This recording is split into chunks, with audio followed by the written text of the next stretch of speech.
Hello बच्चों, कैसे हैं आप? बहुत बढ़िया। चलो, मैं भी बहुत बढ़िया। चलिए, आज का टॉपिक, एक नया concept, accounting for partnership firm के अंदर फंडामेंटल का जो चैप्टर चल रहा है उसके आगे का कंसेप्ट हम आपको समझाते हैं। तो आपके पास है accounting for partnership firm fundamentals. सब अभी आपने जो पिछली क्लास में पढ़ा था उसमें आपने कुछ हमारे फंडामेंटल के कुछ एस्पेक्ट्स हमने डिटेलिंग करनी थी, यानी कि जो एडजस्टमेंट वगैरह होती है पार्टनरशिप अकाउंट के अंदर, उसके अंदर 6 टाइप की एडजस्टमेंट हमने लिखी थी।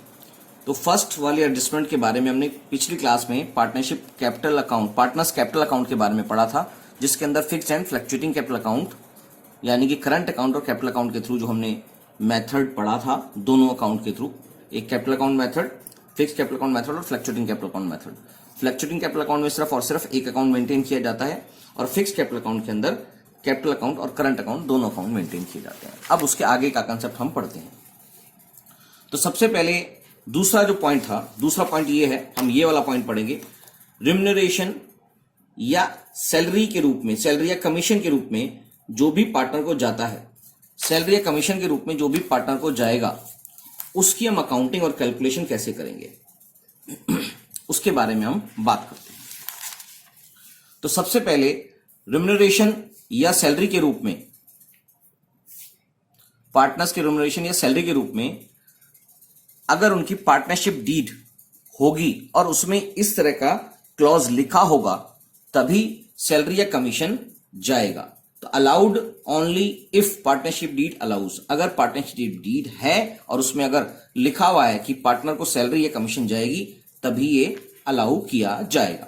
If partnership deed does not exist और it exist but does not provide for allowing salary and commission, it is not allowed. और अगर पार्टनरशिप डीड नहीं है या पार्टनरशिप डीड है भी और उसमें इससे रिलेटेड कोई क्लॉज नहीं लिखा हुआ है, तो भी सैलरी या कमीशन नहीं जाएगा, नॉट अलाउड। क्या ये बात समझ में आ गई? हाँ सर, समझ में आ गई। अब बात करते हैं कि ये किस नेचर का होता है। जब ये पार्टनरशिप डीड में लिखी होने के वजह से ही जाएगा, तो नेचुरल सी बात है कि ये एक अप्रोप्रिएशन होता है जो पार्टनर्स को प्रॉफिट होने के केस में ही जाता है, इसलिए इसका नेचर है ये, it is an appropriation. Question आ सकता है आपको 1 नंबर का कि इसका नेचर बताएं सैलरी और कमीशन का। तो it is an appropriation of profit. Appropriation होने की वजह से जब प्रॉफिट होगा तभी ये प्रोवाइड किया जाएगा। So if firm earns profit during the year, then salary and commission allowed. जब कंपनी को प्रॉफिट होगा, जब फर्म को प्रॉफिट होगा, तभी सैलरी या कमीशन अलाउ किया जाएगा। अब क्वेश्चन में सैलरी के बारे में कुछ लिखा होता है। क्या लिखा होता है? नॉर्मली उसके लिए आपकी क्वेश्चन में सैलरी लिखी होगी, उसका पर्टिकुलर अमाउंट लिखा होगा, या तो वो पर मंथ के रूप में लिखा होगा या पर एनम के रूप में लिखा होगा। तो आपको उसको पर एनम में कन्वर्ट करना है और उसके हिसाब से उसकी अकाउंटिंग करनी है जो आपकी पूरे ईयर का कैलकुलेट होके आएगा। तो यानी कि सैलरी का अमाउंट क्वेश्चन में नॉर्मली गिवन होता है पर एनम के रूप में या पर मंथ के रूप में। तो जो भी होगा उसको पर एनम में कन्वर्ट कर लेंगे और उसका अमाउंट P&L एप्रोप्रिएशन अकाउंट के थ्रू दे देंगे। ठीक है सर, समझ में आ गया। अब बात आती है कमीशन। इसमें थोड़ी सी कैलकुलेशन आपको करनी पड़ेगी। तो कमीशन के रूप में आपको क्या कैलकुलेशन करनी पड़ती है, कैसे कैलकुलेशन करनी पड़ती है, उस पर बात कर लेते हैं। तो उसके अंदर आपको 2 तरह के केस दिए होंगे। केस 1 हो सकता है आपके पास परसेंटेज ऑफ नेट प्रॉफिट या डिविजिबल प्रॉफिट। ये ध्यान रखना, एक वर्ड होता है डिविजिबल प्रॉफिट, जिसके बारे में मैंने आपको पिछली क्लासेस के अंदर बता रखा है। अगर आपको अभी इसके अंदर डाउट है तो आप मेरी पिछली क्लासेस की वीडियो जाके देख सकते हैं। तो परसेंटेज ऑफ नेट प्रॉफिट जो प्रॉफिट P&L अकाउंट से कैरी फॉरवर्ड होकर P&L एप्रोप्रिएशन अकाउंट में ट्रांसफर होता है, और डिविजिबल प्रॉफिट मतलब वो पैसा जो पार्टनर्स के लिए सारी एप्रोप्रिएशन करने के बाद अवेलेबल होता है डिस्ट्रीब्यूशन के लिए, तो in their profit sharing ratio. तो डिविजिबल प्रॉफिट, अगर आपके पास कमीशन के लिए ये लिखा हुआ है कि कमीशन होगी उस नेट प्रॉफिट पर लगेगी जो अवेलेबल है it is a percentage of net profit और divisible profit before charging commission, यानी कि वो कमीशन जो है उसकी परसेंटेज होगी, सिर्फ 2% है या 5% है ऑफ नेट प्रॉफिट, तो आप उसकी परसेंटेज ऑफ नेट प्रॉफिट निकाल लेंगे। और अगर क्वेश्चन में लिखा हुआ है कि commission at the rate of 5% of divisible profit but before charging commission, दोनों केस में बिफोर चार्जिंग कमीशन का जिस केस है जो क्लास 11th में भी आपने मैनेजर कमीशन के रूप में पढ़ा था, बिफोर चार्जिंग और आफ्टर चार्जिंग कमीशन, तो सेम वही चीज है, इसमें कुछ अलग नहीं है। तो इसका फॉर्मूला हो जाएगा बिफोर चार्जिंग के केस में, बिफोर चार्जिंग के केस में rate of commission divided by 100 multiply by net profit. अगर क्वेश्चन में नेट प्रॉफिट के बारे में बोला हुआ है तो net profit before charging commission, अगर क्वेश्चन में बोला हुआ है divisible profit before charging commission तो divisible profit before charging commission का अमाउंट यहां आ जाएगा। दोनों में से कोई एक होगा, और लिखा हुआ है दोनों में से कोई एक होगा। ऐसे ही क्वेश्चन में अगर यह लिखा होता है कि जो मैनेजर जो पार्टनर्स का कमीशन है वो परसेंटेज ऑफ नेट प्रॉफिट हो सकता है after charging commission, percentage of profit net profit हो सकता है आफ्टर चार्जिंग कमीशन, यानी कि इसकी कमीशन हटने के बाद जो प्रॉफिट आया है उस प्रॉफिट पर आपको परसेंटेज निकालनी पड़ेगी।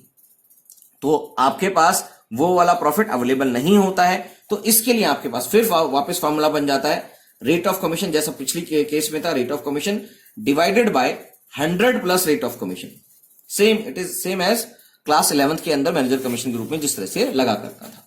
और net profit after before charging commission का अमाउंट ही यहां पर आएगा, क्योंकि आफ्टर चार्जिंग कमीशन का अमाउंट आपके पास क्वेश्चन में अवेलेबल ही नहीं होता, ना आप उसको कैलकुलेट कर सकते, क्योंकि अभी इसकी कमीशन लगना बाकी है। या क्वेश्चन में डिविजिबल प्रॉफिट के बारे में लिखा है तो डिविजिबल प्रॉफिट के साथ भी आप सेम ही ऐसा करेंगे। तो इसके लिए हम एक क्वेश्चन करेंगे, तब आपको और क्लियर हो जाएगा।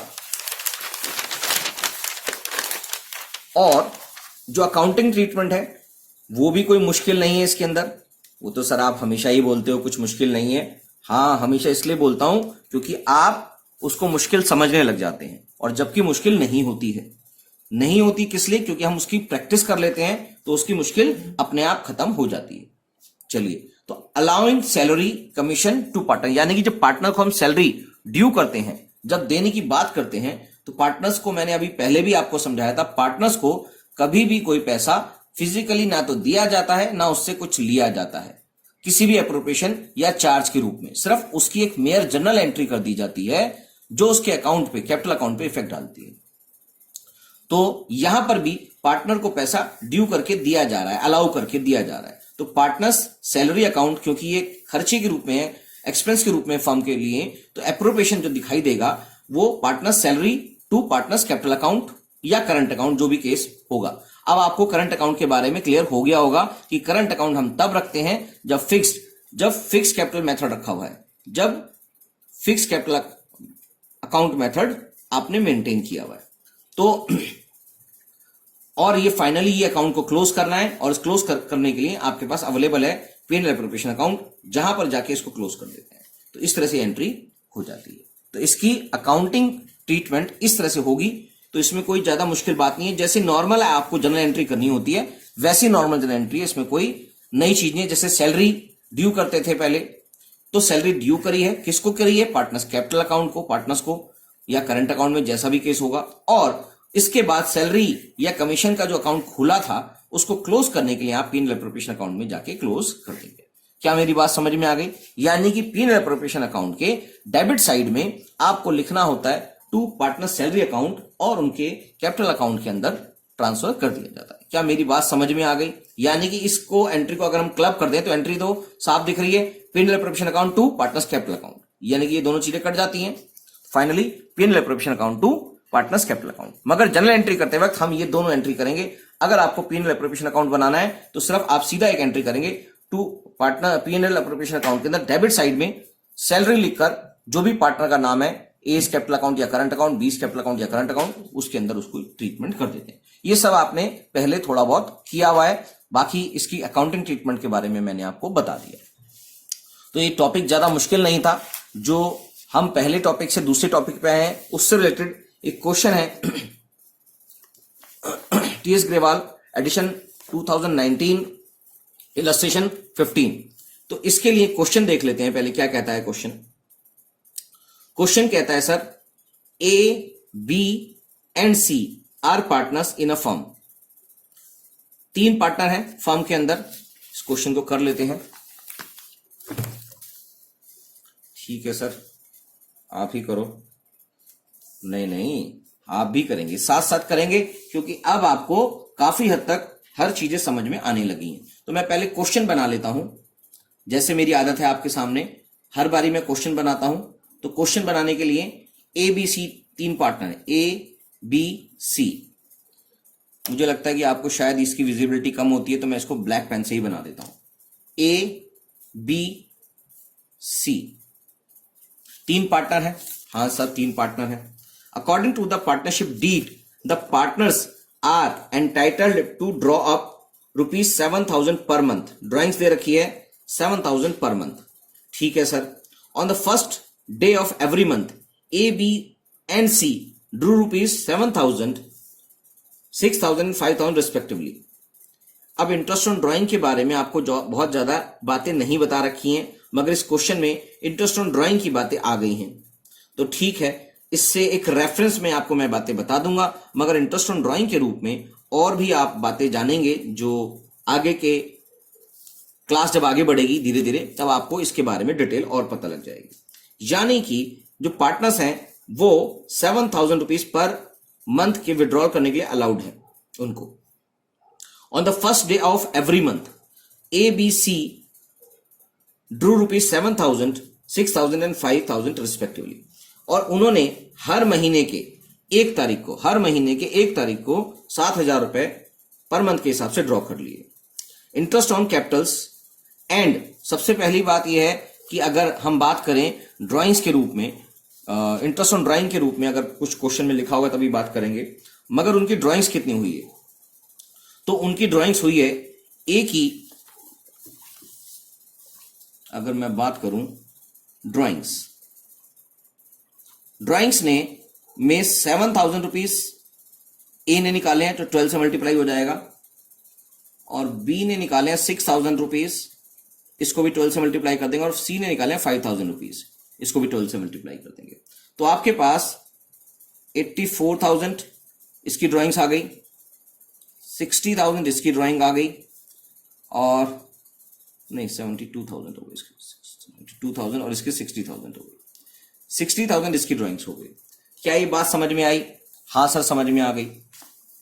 आगे क्वेश्चन कहता है, interest on capital and interest on drawing are fixed at the rate of 8% and 10% respectively. Per annum word नहीं लिखा हुआ इसमें। इंटरेस्ट ऑन कैपिटल के रूप में उनके पास इंटरेस्ट ऑन कैपिटल के रूप में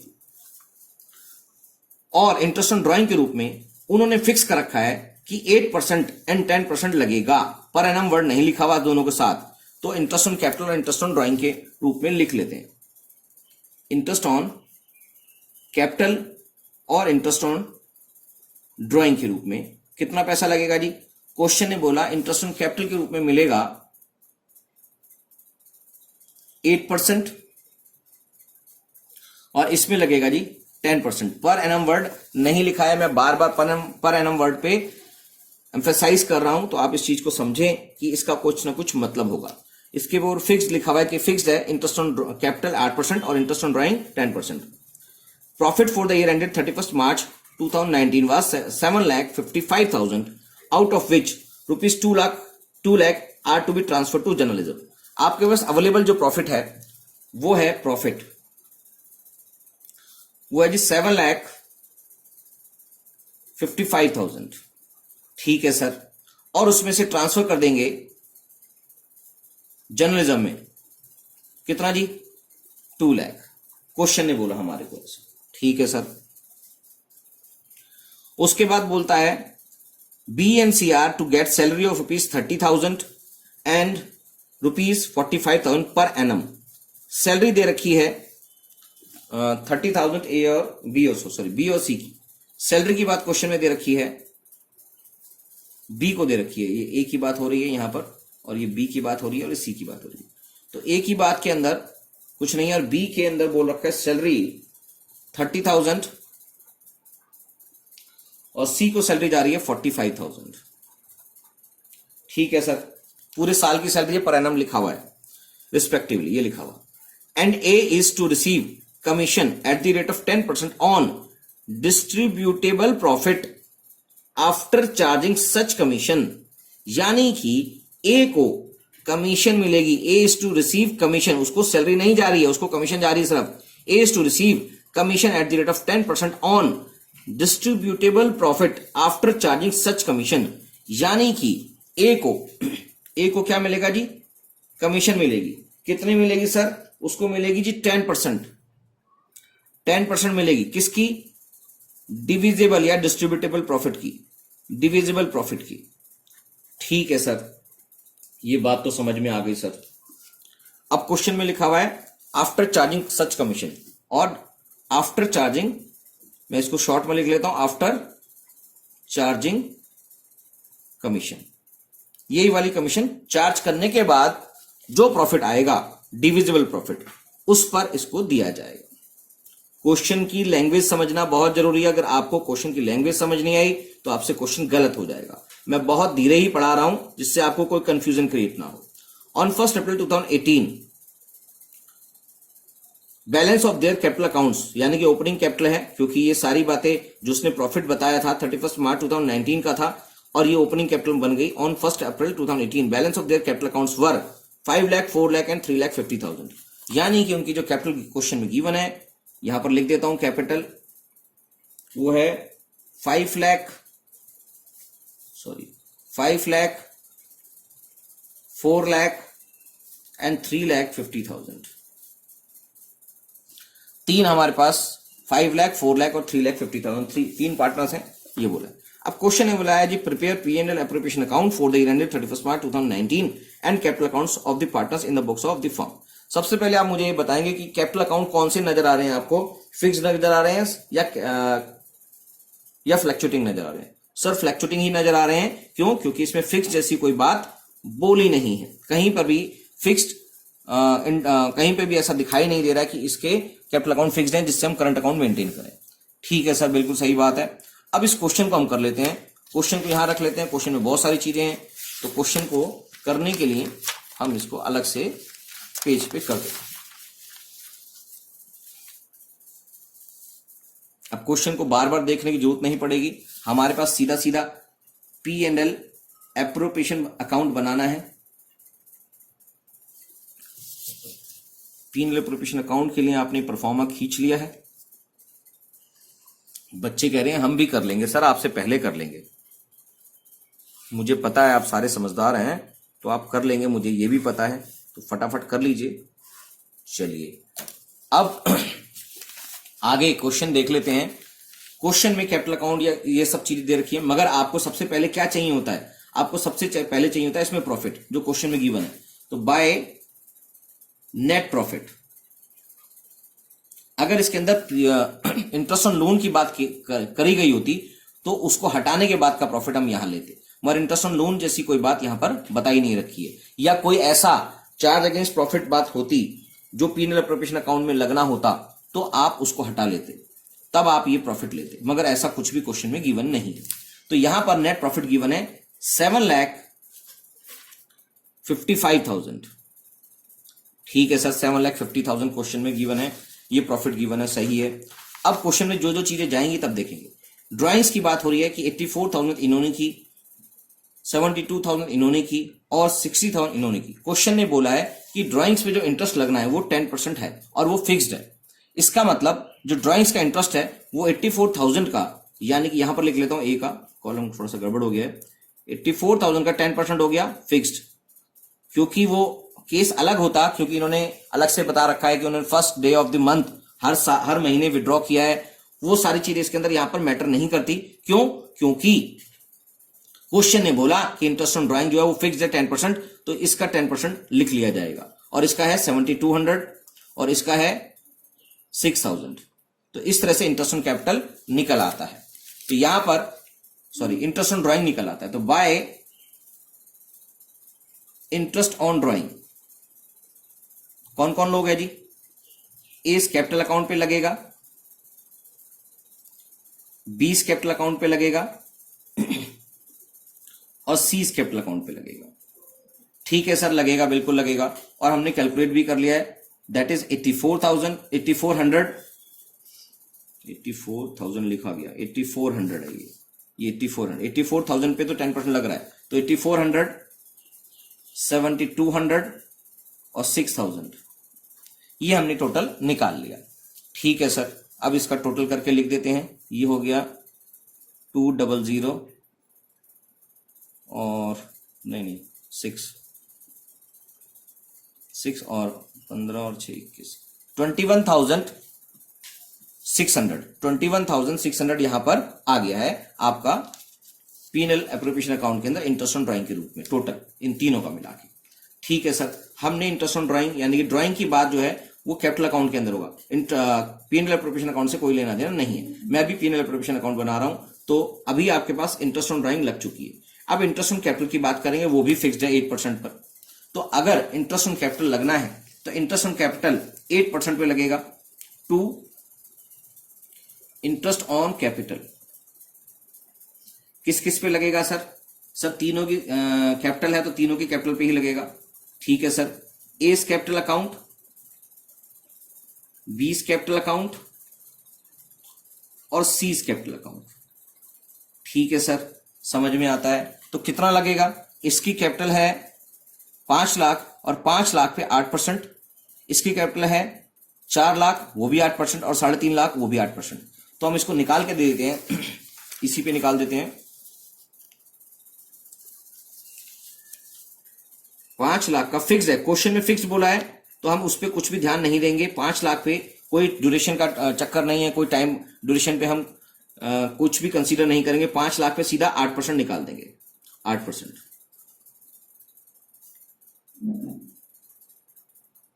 यह अमाउंट आ गया ए का और बी का अमाउंट है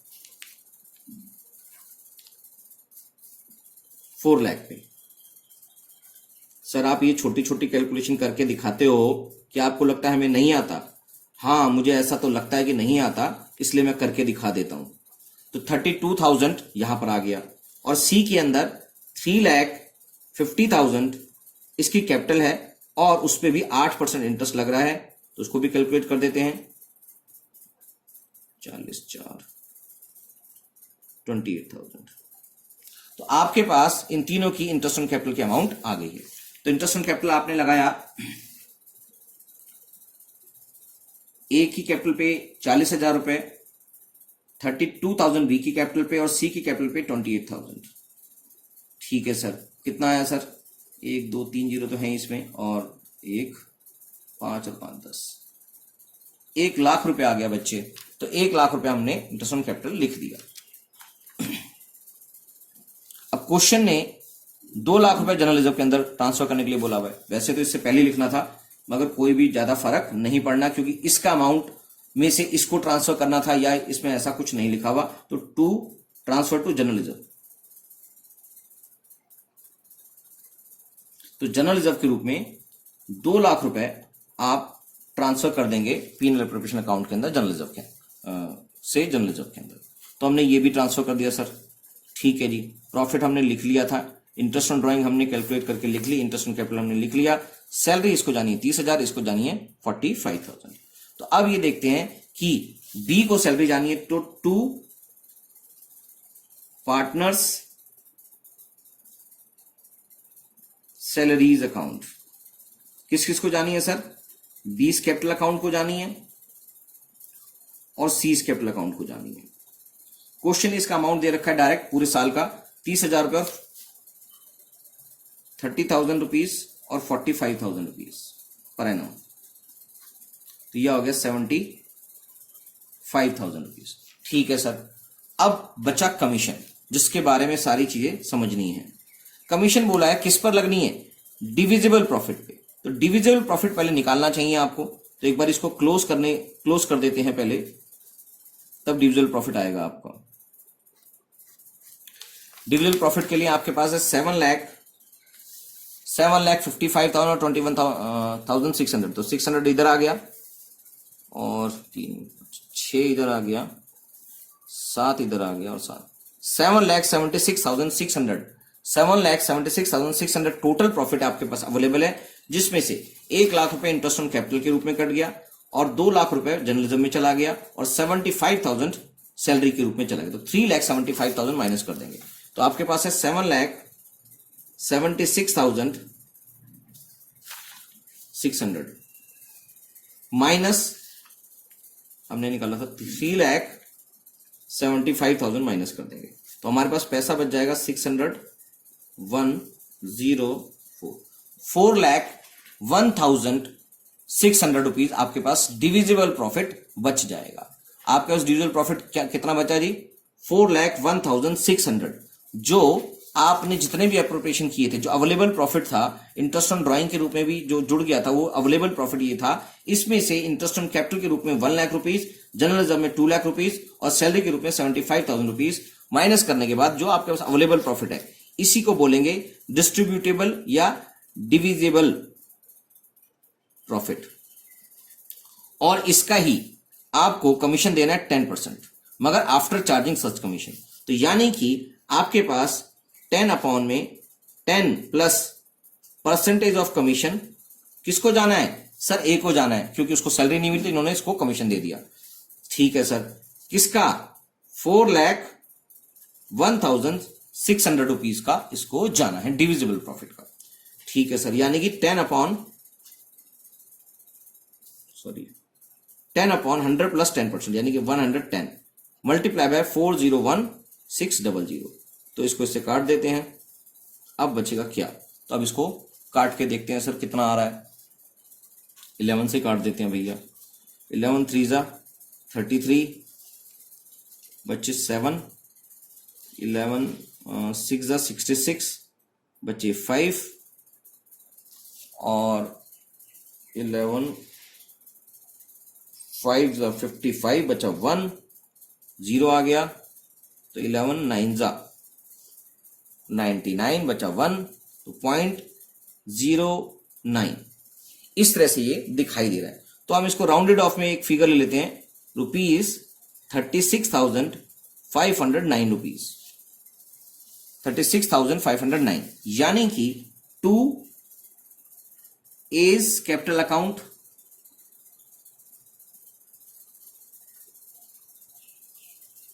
कमीशन कितना सर? 36,509। तो यानी कि आपके पास जो अवेलेबल प्रॉफिट था, अभी बचा था हमारे पास 4,01,600 डिविजिबल प्रॉफिट, इसमें से 36,509 रुपीज लेस कर देंगे तो बचेगा कितना? 19011 और 6 3,65,091 3,65,091 आपके पास डिविजिबल प्रॉफिट बचा है। तो 3,65,091 रुपीज, 3,65,091 रुपीज आपका डिविजिबल प्रॉफिट है, जो सब में बट जाएगा आफ्टर चार्जिंग कमीशन। तो कमीशन के नाम का इसको दे दिया है। उसके बाद जो प्रॉफिट बचेगा उसको आप ट्रांसफर कर देंगे, profit transfer to A's capital account, B's capital account और सी's कैपिटल अकाउंट। इन तीनों के अकाउंट में ट्रांसफर कर देंगे। और इनकी प्रॉफिट शेयरिंग रेशो क्वेश्चन में गिवन नहीं है। इसकी प्रॉफिट शेयरिंग रेशो क्वेश्चन में गिवन नहीं, इसका मतलब इनकी प्रॉफिट शेयरिंग रेशो इक्वल कहलाएगी। इनकी प्रॉफिट शेयरिंग रेशो इक्वल कहलाएगी। तो इसका मतलब इसको हम 3 से डिवाइड कर देते हैं। कितना अमाउंट आया? 3,65,091 डिवाइडेड बाय 3। तो 3 से डिवाइड कर दो जी।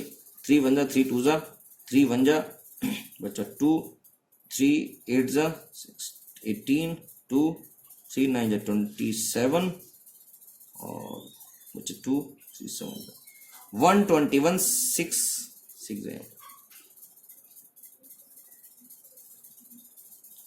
1,21,697। 3 1 जा 3 2 जा 3 1 जा बच्चा 3 6 ओके, ठीक है। ये आ गया 1,21,697 रुपीज। तो ये आपके पास तीनों को इक्वल बढ़ जाएगा, 1,21,697 रुपीज, 1,21,697 रुपीज, 1,21,697 रुपीज। इन तीनों का जो टोटल है वो आ गया 3,65,091 रुपीज। और इसका टोटल भी अपने आप ही मैच हो ही जाएगा क्योंकि हमने इसकी बैलेंसिंग फिगर ही तो ली थी। तो आपको ये बात क्लियर हो जानी चाहिए कि P&L अप्रोप्रिएशन अकाउंट जो बनेगा कब, फॉर द ईयर एंडेड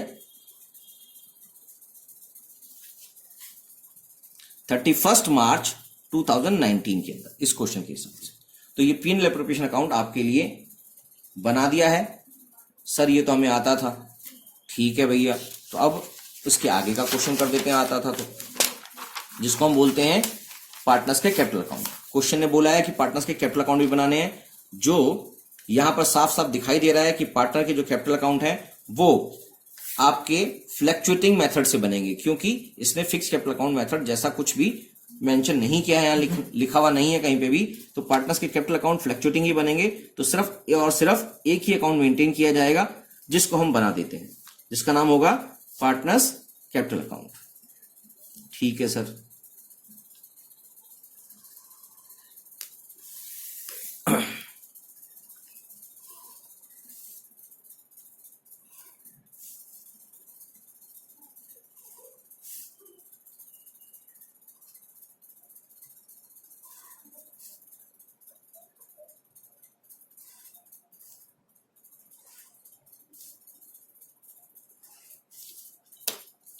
यहां पर लिख देते हैं जी पार्टनर्स कैपिटल अकाउंट। कौन कौन है सर, ए बी सी, यहां पर पर्टिकुलर्स आ जाएंगे, ए बी सी, यहां पर पर्टिकुलर्स आ जाएंगे। इसमें डेट की जरूरत नहीं होती है क्योंकि ये पूरे साल का ही बनता है और साल के एंड में हम ये सब कुछ बना रहे हैं। ठीक है सर। तो क्वेश्चन ने जो जो चीजें लिखी हैं उसको निकाल के पार्टनर्स के कैपिटल अकाउंट में डाल देते हैं। सबसे पहले ओपनिंग कैपिटल होनी चाहिए हमारे पास। ठीक है सर, हाँ बिल्कुल है। तो हम इसकी ओपनिंग कैपिटल डाल देते हैं। उन्होंने बोला 5 लाख, 4 लाख और 3.5 लाख रुपए। क्या इन्होंने क्वेश्चन ओपनिंग कैपिटल की जगह कहीं ये तो नहीं बोला कि इन्होंने अभी फर्म स्टार्ट की है? नहीं सर, ये स्टार्ट नहीं की है, पुरानी फर्म चली आ रही है। तो इसका ओपनिंग कैपिटल कहलाएगा बाय बैलेंस BD। कितना है सर? 5 लाख, 4 लाख और 3,50,000। तो ये अमाउंट आ गया 5 लाख, 4 लाख, 3,50,000। ठीक है सर। और इन्होंने जो जो किया, ड्राइंग्स करी, तो ड्राइंग्स भी कैपिटल अकाउंट का पार्ट होता है। तो लिखेंगे टू कैश या बैंक, ब्रैकेट में लिख देंगे ड्राइंग्स। इन्होंने एक पर्सनल ड्राइंग की है, यानी कि छोटी छोटी ड्राइंग है, विड्रॉल ऑफ कैपिटल नहीं है। तो ड्राइंग्स की है, तो ड्राइंग्स है 7,000 रुपीज पर मंथ के हिसाब से 84,000 इन्होंने ड्राइंग्स की हैं टोटल। और 72,000 बी ने की है और 60,000 सी ने की। ठीक है सर। इंटरेस्ट ऑन कैपिटल के रूप में हमने कुछ निकाला था, हाँ सर निकाला था, वो ये अमाउंट। तो इंटरेस्ट ऑन कैपिटल भी इसको दे देते हैं हम, बाय इंटरेस्ट ऑन कैपिटल। कितना आया अमाउंट सर? 40,000, 32,000 और 28,000। ठीक है सर। कैपिटल के रूप में भी, इंटरेस्ट ऑन कैपिटल के रूप में दे दिया, कैपिटल हमने चढ़ा दिया, ड्राइंग्स हमने यहां पर दिखा दिया है। इंटरेस्ट ऑन ड्राइंग के रूप में भी ये कुछ पैसा इनको चार्ज किया था हमने, तो ये भी इनको डेबिट कर दिया जाएगा bye interest on drawings. Bye interest on drawings के रूप में इनको हमने चार्ज किया 8,400 10% के हिसाब से, 7,200 और 6,000। ठीक है सर। अब जो प्रॉफिट है उसको बांटने से पहले जनरल रिजर्व की बात करें तो जनरल रिजर्व का पार्टनर्स के कैपिटल अकाउंट से कुछ भी लेना देना नहीं है। और सैलरी का कुछ लेना देना है? हाँ सर है। तो सैलरी का पार्टनर्स के कैपिटल अकाउंट से लेना देना है, तो पार्टनर्स के कैपिटल अकाउंट में क्रेडिट हो जाएगा बाय सैलरीज। सैलरी के नाम को 30,000 रुपए बी को गया है और 45,000 सी को गया है। और ए को मिली है कमीशन बाय कमीशन। कमीशन के रूप में हमने कैलकुलेट कुछ किया था, वो ये अमाउंट, ये अमाउंट है कमीशन का।